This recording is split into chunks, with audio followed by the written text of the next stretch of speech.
Periodic storms are an unavoidable fact of life when you live along the coast. In rebuilding after Hurricane Sandy, we realized that we needed a new way of thinking about beach restoration if we were going to be as prepared as possible for the next one. The traditional way to protect a waterfront community is to put up a barrier between the people and the water, either by piling up rubble or by building solid walls of metal and concrete called bulkheads.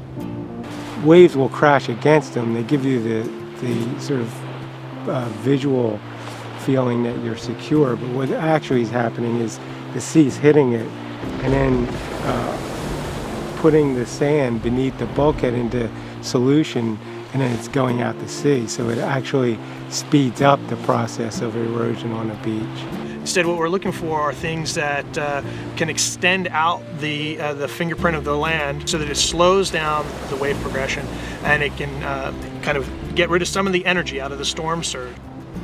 Tidal wetlands, or marshes, absorb the brunt of coastal storms, acting as a buffer between the beaches and the mainland.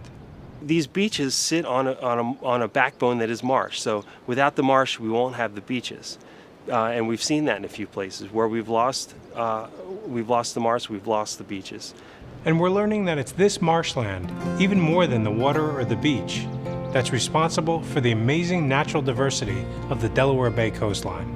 The marsh of Delaware Bay is the productive element. It's the beating heart of the system. So from this comes most of the life that exists in the bay.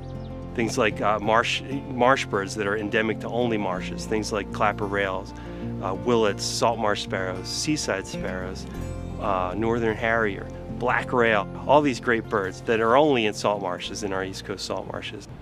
But also, almost all the fish that are such a huge part of the local economy lay their eggs in the marsh. So when we have charter boats that go out fishing, when we have oystermen that want to take oysters out of the bay, when we have seafood dealers that want to use that product, and we have restaurants that want to eat fresh fish, all that starts within the tidal marshes. Restoring these marshes is one of the most important steps to making the Bayshore strong.